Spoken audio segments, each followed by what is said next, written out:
Welcome to OSG news. ముందుగా బులెటిన్లో headlines. గత ప్రభుత్వంలో నాటి ఆంధ్ర యూనివర్సిటీ వైస్ ఛాన్సలర్ అవకతవకలపైన కఠిన చర్యలు. ప్రసాద్ రెడ్డిపై విజిలెన్స్ విచారణ ఎంక్వైరీ వేయించాలి, గాజువాక ఎమ్మెల్యే. ఆంధ్ర యూనివర్సిటీని మాజీ వీసీ ప్రసాద్ రెడ్డి తన సొంత కార్యాలయంగా మార్చేశారు. ఆంధ్ర యూనివర్సిటీ భూములపై విచారణ జరపాలి, ఎమ్మెల్యే విష్ణుకుమార్. ఆలయంలో దొంగతనం జరిగితే ఫిర్యాదు చేయకూడదా? ఆలయ ధర్మకర్త మంత్రి మంజుల. జనసేన ఆవిర్భావ సభపై కేఏ పాల్ సంచలన వ్యాఖ్యలు.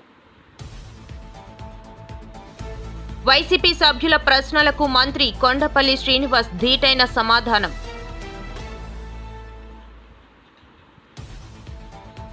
అసెంబ్లీ సాక్షిగా వైసీపీ నేతలకు కౌంటర్ ఇచ్చిన మంత్రి అచ్చెన్న. విజయసాయిరెడ్డి చేసిన వ్యాఖ్యలపై ఘాటుగా స్పందించిన మాజీ మంత్రి గుడివాడ. గత ప్రభుత్వంలో నాటి ఆంధ్ర యూనివర్సిటీ వైస్ ఛాన్సలర్ చేసిన అవకతవకలపై కఠిన చర్యలు ఉంటాయి. ఇన్ఛార్జ్ వీసీ ఇప్పటికే విచారణకు ఆదేశించారు. ఈ రోజు గౌరవ సభ్యులు అడిగారు కాబట్టి విజిలెన్స్ విచారణ కూడా జరిపిస్తామని మంత్రి నారా లోకేష్ అన్నారు.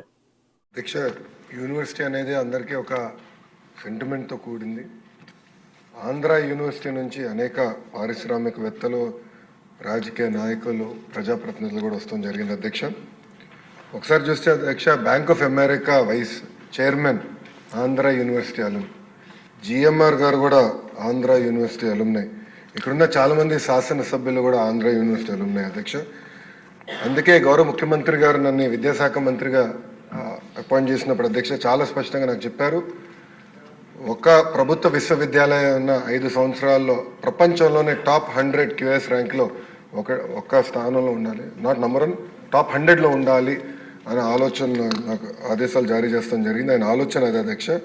దాంట్లో భాగంగా అధ్యక్ష, నేను ఈరోజు గర్వంగా చెప్తున్నా, mathematics professor from IIT Kharagpur Rajasekhar గారిని ఏకంగా మన వైస్ ఛాన్సలర్గా మనం నియమించుకున్న అధ్యక్ష. ఎందుకు చేశానంటే సంస్కరణలు తీసుకురావాలి, కరికులంని బలోపేతం చేయాలనే లక్ష్యంతో మనం చేసాం. గౌరవ సభ్యులు చెప్పారు అధ్యక్ష, గతంలో జరిగిన అవకతవకలపైన మా దగ్గర ఉన్న కంప్లైంట్ అధ్యక్ష. మొదటిది misuse of RUSA grants of 20 crores అని, ఇంకో పక్కన ఇస్రో నుంచి వచ్చిన 25 లక్షల గ్రాంట్ కూడా ఇర్రెగ్యులారిటీస్ ఉన్నాయని, అవినీతి, abuse of power, misuse of students for political purposes అధ్యక్ష. ఇది గతంలో చూసాం. మాజీ ముఖ్యమంత్రి గారు ఎప్పుడన్నా విశాఖపట్నంకి వెళ్తే పిల్లలు, క్లాస్లో ఉన్న పిల్లలు క్లాస్ ఆపేసి రోడ్ పైకి తీసుకొచ్చి ఏదో స్వాగతం పలకాలి, పూలేయాలని చెప్పే పరిస్థితి కూడా చూసాం అధ్యక్ష. అదేంది illegal appointment of register of Andhra university జరిగింది. Examination centers were chosen by collecting bribes from colleges for distance education. ఇంకో పక్కన illegal appointments. VC violated the constitution and campaigned for the party in direct elections in favor of ruling party, continuing the retired professors as principals against the rules of the university. ఇంకో పక్కన అధ్యక్ష, irregularities, violations against the norms and act provisions. అంటే ఇట్లా అనేక complaints వచ్చినాయి. గౌరవ సభ్యులు అడిగారు, గతంలో కూడా మీరు చెప్పారు ఏమైందని. అధ్యక్ష, ఇన్ఛార్జ్ వైస్ ఛాన్సలర్ గారు ఒక కమిటీ నియమించారు. ఆ కమిటీ ద్వారా రిపోర్ట్ ఇవ్వాలని వాళ్ళు అడుగుతాం జరిగింది అధ్యక్ష. అందుకే గౌరవ సభ్యులు అడిగారు ఈరోజు, ఎట్టి పరిస్థితుల్లో మీరు విజిలెన్స్ ఎంక్వైరీ చేయాలని. ఇది హౌస్ రిక్వెస్ట్ కనుక తప్పనిసరిగా 60 రోజులు, అంటే టైం బౌండ్ పెట్టమని అందరు కోరారు, 60 రోజులు విజిలెన్స్ ఎంక్వైరీ పూర్తి చేసి తిరిగి ప్రభుత్వానికి పంపించాలని గౌరవ హౌస్ తరఫున ఆదేశాలు జారీ చేసి ఆ రిపోర్ట్ మళ్ళీ తిరిగి గౌరవ సభ్యులకు అందించే బాధ్యత ఒక మంత్రిగా నేను తీసుకుంటాను. రిపోర్ట్ వచ్చిన వెంటనే తప్పనిసరిగా కఠినంగా వ్యవహరిస్తాం, ఎవరిని ఉపేక్షించేది లేదని గౌరవ సభ్యులు తెలుపుకుంటూ, గణబాబు గారు కూడా చెప్పారు ఒక మంచి మాట, ఇంకొకసారి పొరపాటు చేయాలంటే భయపడాలి, అలాంటి యాక్షన్ తీసుకుంటేనే ప్రభుత్వ విశ్వవిద్యాలయాలు మనం కాపాడగలుగుతామని గౌరవ సభ్యులు కూడా మంచి సూచన చేశారు. ఆ తప్పనిసరిగా విజిలెన్స్ రిపోర్ట్ వచ్చిన తర్వాత గౌరవ ముఖ్యమంత్రి గారు టేబుల్ లైన్ కూడా పెట్టి ఎలాంటి యాక్షన్ తీసుకున్నా ప్రభుత్వం కఠినమైన యాక్షన్ తీసుకుంటుందని గౌరవ సభ్యులకి సభసాక్షిగా హామీ ఇస్తున్నాను. గతంలో ఏయూకి వైస్ ఛాన్సలర్ గా పనిచేసిన ప్రసాద్ రెడ్డిపై విజిలెన్స్ విచారణ ఎంక్వైరీ వేయించాలని గాజువాక ఎమ్మెల్యే పల్లా శ్రీనివాసరావు అసెంబ్లీ వేదికగా డిమాండ్ చేశారు. ధన్యవాదాలు అధ్యక్ష. సంతోషం అధ్యక్ష. మంత్రి గారు ఇర్రెగ్యులారిటీస్ జరిగేవని ఆంధ్ర యూనివర్సిటీలో వారు ఒప్పుకోవడం జరిగింది. అయితే మేము కోరేది ఏంటంటే గత సెషన్లో కూడా ఆంధ్ర యూనివర్సిటీకి సంబంధించి అప్పుడున్నటువంటి 2019-24 మధ్యన ఆంధ్ర యూనివర్సిటీ వైస్ ఛాన్సలర్గా ఉన్నటువంటి ఈ ప్రొఫెసర్ పివిజిడి ప్రసాద్ రెడ్డి పైన చర్యలు తీసుకోమని చెప్పేసి ఆ రోజు కూడా మేమంతా వారికి విన్నపించడం జరిగింది. కానీ ఇంతవరకు కూడా వారి మీద ఎటువంటి ఎంక్వైరీ చేయకపోవడం మాకు చాలా బాధ కలిగిస్తుందండి. ఇప్పటికైనా సరే ఇర్రెగ్యులారిటీస్ అందులో జరిగినాయని చెప్పారు కనుక త్వరితగతిన థరో ఎంక్వైరీ వారు చేసినటువంటి నిబంధనలకు వ్యతిరేకంగా ఏవైతే నియామకాలు చేశారో, ఫండ్స్ డైవర్ట్ చేశారో, అలాగే వాళ్ళ ఇష్టానుసారం కొంతమంది కక్ష పూర్తిగా చేశారో, అలాగే ఈ ఆంధ్ర యూనివర్సిటీని పొలిటికల్ ఆఫీస్ కింద మార్చారో దాని మీద తగు చర్యలు తీసుకొని విజిలెన్స్ ఎంక్వైరీ చేసి చర్యలు తీసుకోవాలని చెప్పి తెలియజేస్తున్నా అధ్యక్ష. మేము కోరేది ఏంటంటే గత సెషన్లో కూడా ఆంధ్ర యూనివర్సిటీకి సంబంధించి అప్పుడున్నటువంటి 2019-24 మధ్యన ఆంధ్ర యూనివర్సిటీ వైస్ ఛాన్సలర్గా ఉన్నటువంటి ప్రొఫెసర్ పివిజిడి ప్రసాద్ రెడ్డి పైన చర్యలు తీసుకోమని చెప్పేసి ఆ రోజు కూడా మేమంతా వారికి విన్నపించడం జరిగింది. కానీ ఇంతవరకు కూడా వారి మీద ఎటువంటి ఎంక్వైరీ చేయకపోవడం మాకు చాలా బాధ కలిగిస్తుందండి. ఇప్పటికైనా సరే ఇర్రెగ్యులారిటీస్ అందులో జరిగినాయని చెప్పారు కనుక త్వరితగతిన థరో ఎంక్వైరీ వారు చేసినటువంటి నిబంధనలకు వ్యతిరేకంగా ఏవైతే నియామకాలు చేశారో, ఫండ్స్ డైవర్ట్ చేశారో, అలాగే వాళ్ళ ఇష్టానుసారం కొంతమంది కక్ష పూర్తిగా చేశారో, అలాగే ఈ ఆంధ్ర యూనివర్సిటీని పొలిటికల్ ఆఫీస్ కింద మార్చారో దాని మీద తగు చర్యలు విజిలెన్స్ ఎంక్వైరీ చేసి చర్యలు తీసుకోవాలని చెప్పి తెలియజేస్తున్నా అధ్యక్ష. ఆంధ్ర యూనివర్సిటీని మాజీ వీసీ ప్రసాద్ రెడ్డి తన సొంత కార్యాలయంగా మార్చేశారని విశాఖ పశ్చిమ ఎమ్మెల్యే ఘనబాబు అన్నారు. గడిచిన జీవీఎంసీ ఎన్నికల్లో ఆంధ్ర యూనివర్సిటీని ఎన్నికల ప్రచార కార్యాలయంగా మార్చేశారని అన్నారు. నీలం సంజీవ్ రెడ్డి గారు ఇట్లా ఒక స్టార్స్ అందరూ కూడా గుర్తొస్తారు అధ్యక్ష. ఆంధ్ర యూనివర్సిటీ అనేటువంటిది ఒక ప్రతిష్టాకరమైంది. అందులో చదువుకున్న విద్యార్థులుగా కూడా మేము కూడా గర్వపడుతూ ఉంటాం. అసలు యూనివర్సిటీస్ అనగానే రాజకీయ అడ్డాలుగా మారకూడదు. యూనివర్సిటీస్ అనేటువంటివి ఒక చక్కటి విద్యావేత్తల్ని, ఆ ప్రొఫెసర్స్ని, ఆ వైస్ ఛాన్సలర్స్ని చూస్తే ఒక ఆదర్శంగా నిలుస్తూ ముందుకెళ్లేటువంటి తరుణంలో అలాంటి ఆ చరిత్ర మసకబారుతుంది అధ్యక్ష. మేమేదో మా సభ్యులందరూ కూడా ఇది ఒక రాజకీయ పార్టీకి అడ్డాగా తయారు కావడం అనేటువంటిది ఒక ప్రధాన అంశం ఒక పక్కన పెడితే, సరే నియామకం జరిగినాక ఆంధ్ర యూనివర్సిటీ వీసీ ప్రసాద్ రెడ్డి గారు ఒక స్వామి భక్తిని చాటుతూ విగ్రహాన్ని నెలకొల్పడమే కాదు, యూనివర్సిటీలో జీవీఎంసీ ఎలక్షన్స్ అయితే ఆ ఎలక్షన్ సంబంధించిన క్యాంపెయిన్ యూనివర్సిటీలో జరిపారు అధ్యక్ష. లోపల అభ్యర్థులకి బీఫామ్లు ఇవ్వడం దగ్గర నుంచి సెలక్షన్ ప్రాసెస్ అంతా కూడా యూనివర్సిటీ అడ్డాగా జరిగింది అధ్యక్ష. వారు అంటున్నట్టు గ్రాడ్యుయేట్ ఎలక్షన్సే కాదు, కార్పొరేషన్ ఎలక్షన్స్లో టికెట్ల నిర్ధారణ నుంచి, అంటే ఒక పార్టీ అధ్యక్షుడి మాదిరిగా వీసీ అక్కడ ప్రవర్తించడం, వీటన్నిటికీ మించి రాజకీయాలు పక్కన పెడితే నియామకాల్లో అవినీతి, ఎవరైతే అడ్డగోలుగా అక్కడ ఉద్యోగాల అవకాశాలు కలిగించడం కానీ, మెడల్స్ ర్యాంకింగ్స్ ఇచ్చేయడంలో కూడా అడ్డదారులు దొక్కారు అధ్యక్ష. సో యూనివర్సిటీలో ఏ అంశాలు ఉన్నాయో ఏ ఒక్కటి వదిలిపెట్టకుండా ప్రభుత్వం అండగా ఉంది. జగన్మోహన్ రెడ్డి గారి కనుసన్నల్లో విశాఖపట్నంలో నెంబర్ 2, నెంబర్ 3 అనేవారు అధ్యక్ష.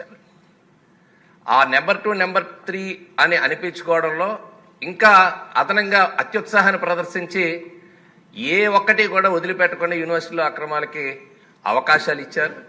అందుకనే విద్యాశాఖ మంత్రి గారిని మేము అందరం కోరేది ఒకటే, ఇలాంటి మరలా భవిష్యత్తులో ఏ యూనివర్సిటీలో కూడా, అది ఏ ప్రభుత్వం ఉన్నా ఏ యూనివర్సిటీలో కూడా రాజకీయ కార్యకలాపాలు కానీ ముఖ్యంగా ఈ అవినీతి ఆరోపణలు కానీ ఎదుర్కొనే పరిస్థితి లేకుండా ఉండాలంటే దీనిపైన మరి ఒక కఠినమైనటువంటి చర్యలు ఉండాలి.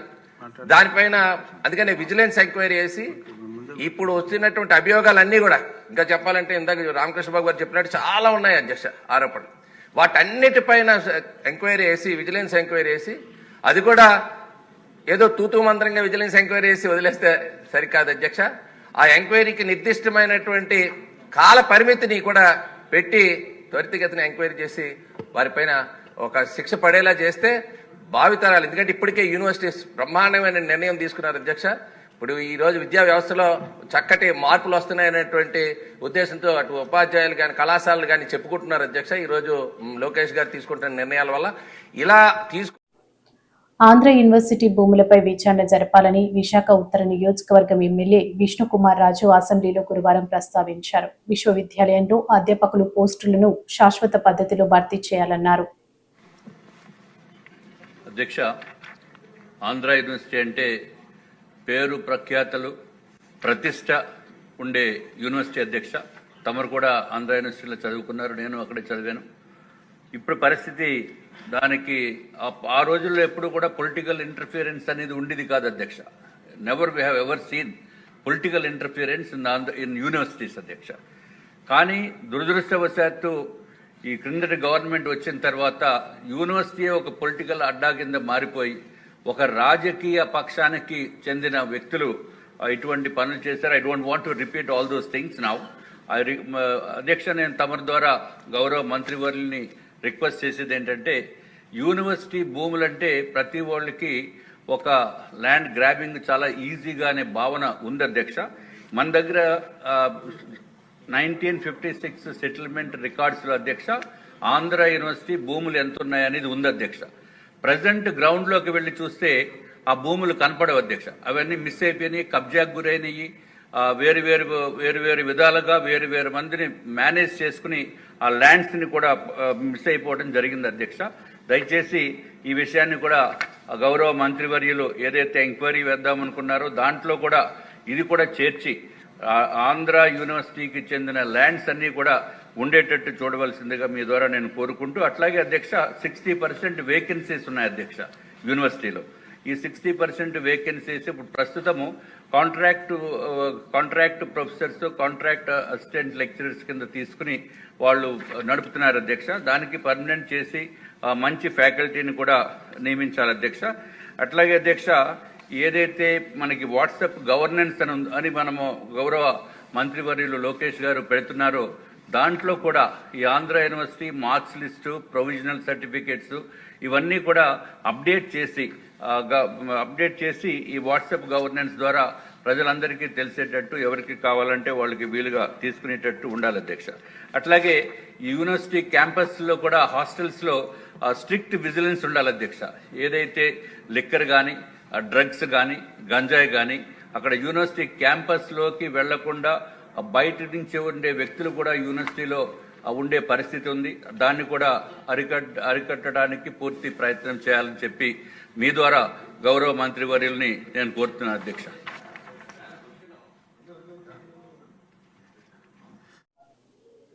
ఆలయంలో దొంగతనం జరిగితే ఫిర్యాదు చేయకూడదా? ఫిర్యాదు చేస్తే అట్రాసిటీ కేసులు పెట్టి బెదిరిస్తారా? వెంకన్న స్వామి ఆలయ నిర్మాణం చేయడమే నేను చేసిన తప్ప? ఆలయ ధర్మకర్త మంత్రి మంజుల. జీవీఎంసీ 65వ వార్డ్ పరిధి వాంబే కాలనీ కొండపై ఉత్తర ద్వార దర్శనంతో కొలువు తీరిన శ్రీదేవి భూదేవి సమేత వెంకటేశ్వర స్వామి ఆలయ నిర్మాణం చేసినప్పటి నుండి ఎన్నో అవాంతరాలు, గొడవలు, పోలీస్ ఫిర్యాదులు ఇలా ఒకటేమిటి ఎన్నో రకాల ఇబ్బందులను ఎదుర్కొంటున్నామని ఆలయ చైర్మన్ మంత్రి మంజుల ఆవేదన వ్యక్తం చేశారు. సనాతన ధర్మం పరిరక్షణలో భాగంగా హిందువుల ఆరాధ్య దైవం, కలియుగ దైవం శ్రీ వెంకటేశ్వర స్వామి ఆలయ నిర్మాణం చేయడమే తాను చేసిన తప్ప అని అని ప్రశ్నించారు. ఈ ఆలయంలో గత నెల 24వ తేదీన స్వామివారి హుండీ దొంగతనం జరిగిందని పోలీస్ స్టేషన్లో ఫిర్యాదు చేయడం జరిగిందని ఆలయ ప్రాంగణంలో గురువారం ఏర్పాటు చేసిన మీడియా సమావేశం ద్వారా తెలిపారు. దీనికి సంబంధించి రోజులాగే ఆలయ అర్చకులు తాతాచార్యులు, గుడి సేవకురాలు 24వ తేదీ ఉదయం ఆలయం తలుపులు తెరిచేందుకు గుడికి వెళ్ళగా అక్కడ మెయిన్ గేట్కు ఉన్న తాళం విరగ్గొట్టి ఉండడం చూసి గుడి లోపలికి వెళ్లి చూడగా అక్కడ ఉండవలసిన హుండీ లేకపోవడంతో గుడి కమిటీ వారికి సమాచారం ఇచ్చారన్నారు. అదే సమయంలో గుర్తు తెలియని వ్యక్తి అనుమానాస్పదంగా ఆ ప్రాంతంలో తిరుగుతుండటంతో అతన్ను పట్టుకుని గట్టిగా నిలదీయగా అతని పేరు అసిరినాయుడు అని చెప్పి స్వామివారి హుండీ దొంగతనం చేసింది తానేనని చెప్పడంతో వారిని వెంటనే పోలీసులు వారికి అప్పజెప్పడం జరిగిందన్నారు.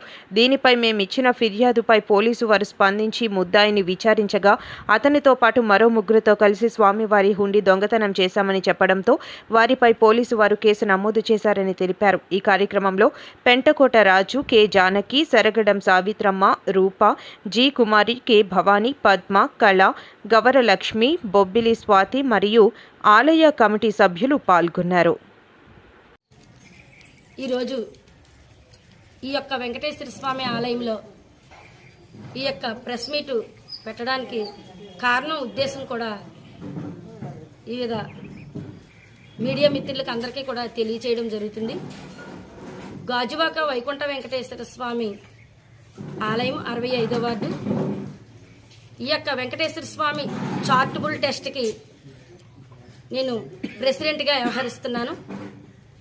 అలాగే ఈ యొక్క వెంకటేశ్వర స్వామి చారిటబుల్ ట్రస్ట్ ద్వారాగా నిత్యం కూడా ఎన్నో కార్యక్రమాలు నిర్వహిస్తున్నాము.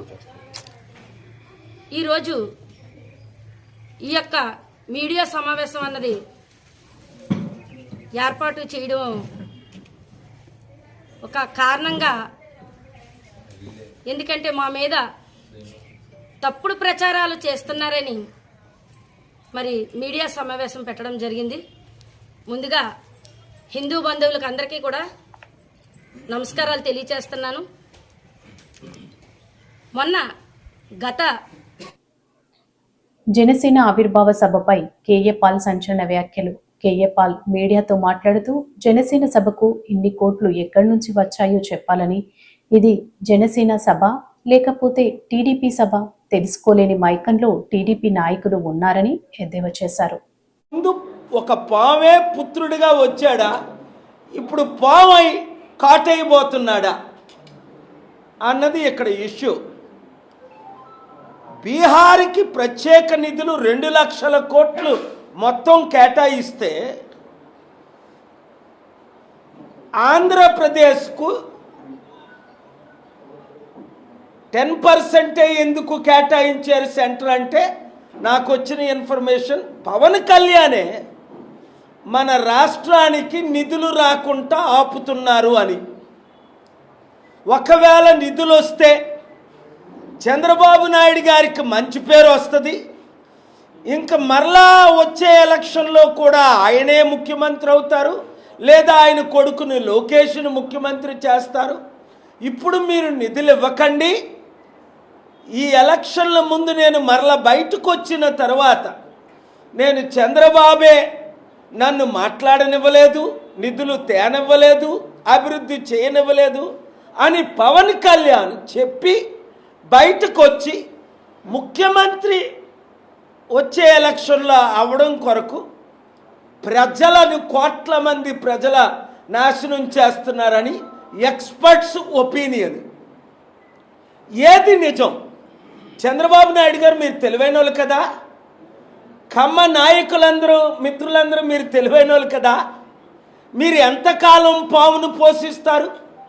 పాలేసి డబ్బులు ఇచ్చి కలుపుకొని ఎందుకు పోషించాలి? మిమ్మల్నే మింగినంత 9 నెలల్లోనే మిమ్మల్ని మింగే స్థాయికి ఆయన వెళ్ళాడు అంటే తప్పెవరిది? మీదా కాదా ఆలోచించండి. ఇప్పుడైనా మేల్కొండి. మీరే కానీ అవకాశం ఇవ్వకపోతే చిరంజీవి వివిధ కారణాలతో పెన్షన్స్ తొలగించారని, దాదాపు 2 లక్షల పెన్షన్లు తగ్గించారని వైసీపీ సభ్యులు తెలిపారు. వైసీపీ హయాంలో 13 లక్షల వరకు కొత్త పెన్షన్లు ఇచ్చామని చెప్పుకొచ్చారు. వైసీపీ సభ్యుల ప్రశ్నలకు మంత్రి కొండపల్లి శ్రీనివాస్ దీటైన సమాధానం ఇచ్చారు. అడుగుతున్న విధానం బట్టి చూస్తే కొంత మేము షేర్ చేయాల్సిన అవసరం ఉందని భావిస్తున్న కొంత సమయం అడుగుతున్నాను అధ్యక్ష. ముందుగా యాక్చువల్గా పెన్షన్ అనే కార్యక్రమము మొదలుపెట్టింది తెలుగుదేశం ప్రభుత్వం అధ్యక్ష. నందమూరి తారక రామారావు గారు ఓల్డ్ ఏజ్ పెన్షన్ ఉండాలి, వృద్ధులకి పెన్షన్ ఇచ్చి గౌరవంగా వాళ్ళ గ్రామాల్లో ఉండాలంటే, వాళ్ళ ఇంట్లో ఉండాలంటే ఖచ్చితంగా ఓల్డ్ ఏజ్ పీపుల్కి. అయ్యా సార్ నేను మాట్లాడలేదు అధ్యక్ష. ముందు టైం అడిగాను సార్. వాళ్ళు చాలా అబద్ధాలు చెప్పారు, నేనేం అనలేదు. వాళ్ళు చాలా అబద్ధాలు చెప్పారు, అన్నింటికి సమాధానం ఇస్తాను అధ్యక్ష. ఈరోజు పెన్షన్ మొదలుపెట్టింది తెలుగుదేశం ప్రభుత్వం. ఈ రోజు 2014లో 200 నుంచి 1000 రూపాయలు చేసింది తెలుగుదేశం ప్రభుత్వం. 1000 రూపాయల నుంచి 2000 చేసింది కూడా తెలుగుదేశం ప్రభుత్వమే. 2000 నుంచి 3000 రూపాయలు చేయడానికి 4 సంవత్సరాలు పట్టింది అధ్యక్ష. ఈ రోజు ప్రభుత్వం ఏర్పడిన వెంటనే 3000 ఉన్న పెన్షన్ 4000 చేయడం, అంతేకాకుండా డిజేబిలిటీ పెన్షన్ 1500 నుంచి 2500 చేయడం, అలాగే 70% డిజేబిలిటీ ఉన్న వాళ్ళకి 2014లో, అలాగే 1500 నుంచి 2000 40% డిజేబిలిటీ చేయడం. మళ్ళీ ఈ రోజు ఈ ప్రభుత్వం ఏర్పడిన వెంటనే డిజేబిలిటీ పెన్షన్ కూడా డబుల్ చేసి 3000 నుంచి 6000 చేయడం జరిగింది అధ్యక్ష. ఇది మేము పెన్షన్దారులకి ఇచ్చే గౌరవం. ఇది గౌరవంగా వాళ్ళు చూసుకొని వాళ్ళ తాలూకా ఖర్చు నిమిత్తమే వాళ్ళకున్న ఇబ్బందుల్ని తొలగిపోవడానికి ఇచ్చే ప్రయత్నం, గవర్నమెంట్ ఇచ్చే ప్రయత్నం అధ్యక్ష. మరి అంతేకాకుండా ఈరోజు ఎవరైతే బెడ్ రిడన్ ఉన్నారో, యాక్సిడెంట్ విక్టిమ్స్ కానీ లేకపోతే పెరాలసిస్ విక్టిమ్స్ కానీ, వాళ్ళకు కూడా 5000 నుంచి 15000 చేసిన ప్రభుత్వం ఈ ప్రభుత్వం అధ్యక్ష. 5000 నుంచి 15000 చేసిన ప్రభుత్వం ఈ ప్రభుత్వం అంటే ఇదే ప్రభుత్వం అధ్యక్ష. మరి అంతేకాకుండా కిడ్నీ డయాలసిస్ ఉన్న పేషెంట్స్ కూడా 10,000 చేయడం జరిగింది అధ్యక్ష. మరి అంతేకాకుండా వాళ్ళు 2019 నాటికి నెలకి 1300 కోట్లు వాళ్ళు ఖర్చు పెడితే ఈ రోజు ప్రభుత్వం 2700 కోట్ల రూపాయలు ఈ ప్రభుత్వం ఖర్చు పెట్టడానికి మేము గర్వపడుతున్నాం అధ్యక్ష. ఎందుకంటే నిరుపేదలకి ఈ రోజు పెన్షన్ నిమిత్తమే వాళ్ళకి గౌరవంగా, వాళ్ళకి ఇబ్బంది లేకుండా బతకడానికి ఇస్తున్నటువంటి పెన్షన్ ను మేము గౌరవంగా చెప్పుకోవడానికి గౌరవ ముఖ్యమంత్రి వారు ప్రతి నెలగా 1వ తారీఖున ప్రతి అందరికీ కూడా, శాసనసభ్యులందరినీ కూడా ఒక గ్రామం విజిట్. అసెంబ్లీ సాక్షిగా వైసీపీ నేతలకు కౌంటర్ ఇచ్చిన మంత్రి అచ్చెన్న, వైసీపీ నేతలు అసెంబ్లీలో నోరు మూసుకుని ఉంటే వాళ్ళకి చాలా మంచిదని మంత్రి అన్నారు. అధ్యక్ష, వీళ్ళు ఫాలో అవుతారో లేదో తెలియదు అధ్యక్ష. ఆ రోజు హైదరాబాద్ లో జరిగిన దానికి వీళ్ళు కేసు పెడితే చంద్రబాబు నాయుడు గారు ప్రమేయం లేదని కింద కోర్టు నుంచి సుప్రీంకోర్టు వరకు అన్ని దగ్గరలో కూడా రిజెక్ట్ అయినటువంటి విషయాన్ని మళ్ళీ సభ్యులు సభలో మాట్లాడుతుంటే మీరు అలాగే ప్రేక్షక పాత్ర వహిస్తే ఎలాగ అధ్యక్ష? చెప్పాలి అధ్యక్ష. ఆ రోజు మీరు మాట్లాడినటువంటిది కేసు కడితే చంద్రబాబు నాయుడు గారికి ప్రమేయం లేదని చెప్పి కింద కోర్టు నుంచి సుప్రీంకోర్టు వరకు వెళ్లారు అధ్యక్ష. అన్ని దగ్గరలో కేసులన్నీ కొట్టేసి అందులో చంద్రబాబు నాయుడు గారు ప్రమేయం లేదంటే దాని మీద మాట్లాడుతున్నారు. ఈ రోజు మా సభ్యులు దేని మీద ఇచ్చారు అధ్యక్ష? 2014, 19 మీరు మాట్లాడటం ఎందుకు? 19లో మీరు అధికారంలోకి వచ్చారు కదా, అధికారం మీ చేతిలో ఉంది కదా. మీరు ఆ రోజు మేము చేసిన తప్పులుంటే ఏమైనా చేయొచ్చు కదా. మేము ఈ రోజు 2019, 2024 అధ్యక్ష, 2019, 2024 ఆ రోజు ఉన్నటువంటి ప్రభుత్వం ప్రతి స్కీమ్ ని ఒక స్కామ్ గా డిజైన్ చేసుకుని అధ్యక్ష ప్రకృతి ఇచ్చినటువంటి పంచభూతాలు అధ్యక్ష. నేను చాలా సార్లు చెప్పాను, ఇసుక గాని, మైన్స్ గాని, ల్యాండ్స్ గాని, లిక్కర్ గాని, ఈ రోజు అడవలి ఎర్రచందనం గాని టోటల్ గా స్కామ్ చేశారు అధ్యక్ష. మాట్లాడితే మీ దగ్గర అధికారం ఉంది కదా, ఎంక్వైరీ చేయొచ్చు కదా. ఇప్పుడు మా సభ్యురాలు చెప్పింది, ఆ పేర్లు నేను ఎత్తదలుచుకోలేదు, ఎందుకంటే నాకు తెలిసింది కాబట్టి సభలో లేనటువంటి పేర్లు ఎత్తను. ఎంక్వైరీ అయింది అధ్యక్ష, రిపోర్ట్లు కూడా ప్రభుత్వం దగ్గరికి వచ్చాయి. ప్రతిదీ సభలో పెడతాం. ఎవరు తప్పు చేసిన కక్ష సాధింపు అనేది మా దగ్గర ఉండదు. లేని వాళ్ళ మీద కేసులు పెట్టే ఆలోచన ప్రభుత్వానికి లేదు. మీలాగా అధ్యక్ష నిన్న వైఎస్ జగన్ కోటారి అంటే అది ఆయనను అభిమానించే ప్రజలు 15 ఏళ్లుగా పార్టీ కోసం కష్టపడి పనిచేస్తున్న వైఎస్ఆర్సీపీ కార్యకర్తలేనని మాజీ మంత్రి గుడివాడ అమర్నాథ్ స్పష్టం చేశారు. విశాఖపట్నం వైసీపీ కార్యాలయంలో మీడియాతో మాట్లాడుతూ విజయరాయ్ సాయిరెడ్డి చేసిన వ్యాఖ్యలపై ఘాటుగా స్పందించారు. అది వారి బాధ్యత అనేటువంటిది కూడా వారు గుర్తు చేస్తూ ఉన్నాం. మళ్ళీ ఏంటి ఇదంతా కూడా మళ్ళీ సూపర్ 6లో హామీ కాదు. ఇది కంటిన్యూస్ ప్రాసెస్ లాగా పెన్షన్స్ కానీ ఫీజు రియంబర్స్మెంట్ కానీ లేకపోతే ఆరోగ్యశ్రీ కానీ ఇవన్నీ విద్యా వైద్యం అనేటువంటి టాప్ ప్రయారిటీస్ ఏ గవర్నమెంట్ కన్నా అది కూడా టేకప్ చేయకపోతే ఎలాగా మళ్ళీ తిరిగి మళ్ళీ ఇంకా జగన్మోహన్ రెడ్డి గారే రైట్. విజయసాయి రెడ్డి గారు కొన్ని కీలక వ్యాఖ్యలు చేశారు మీ మీద, మీ పార్టీ మీద జగన్ చుట్టూ ఒక కోటరీ ఉందని, ఆ పార్టీలో అవమానాలు ఇబ్బందులు పడ్డామని అంటారు. ఏంటి సార్ అసలు? ఎవరు పడ్డారు అవమానాలు? అతనే చెప్పారు విజయసాయి రెడ్డి గారు. ఎవరి గురించి? మీ పార్టీ అధినేత దగ్గర కోటరీ ఉంది, దానివల్ల చాలా ఎన్నో ఇబ్బందులు అవమానాలు. జగన్మోహన్ రెడ్డి గారి కోటరీ, జగన్మోహన్ రెడ్డి గారి కోటరీ అంటే ఈ రాష్ట్రంలో వైఎస్ఆర్ కాంగ్రెస్ పార్టీ కార్యకర్తలు. జగన్మోహన్ రెడ్డి గారి కోటరీ అంటే ఈ రాష్ట్రంలో వైఎస్ఆర్ కాంగ్రెస్ పార్టీ మొదటి నుంచి 14 సంవత్సరాలుగా జగన్మోహన్ రెడ్డి గారి కోసం, పార్టీ కోసం కష్టపడి పనిచేస్తున్నటువంటి కార్యకర్తలే జగన్మోహన్ రెడ్డి గారి కోటరీ. నిజంగా కోటరీలు సరే పోనీ ఎవరో ఏమన్నారనేటువంటిది పక్కన పెడదాం. ఏ రాజకీయ పార్టీలో ఏ నాయకుడి పక్కన కోటరీ ఉండదు చెప్పండి.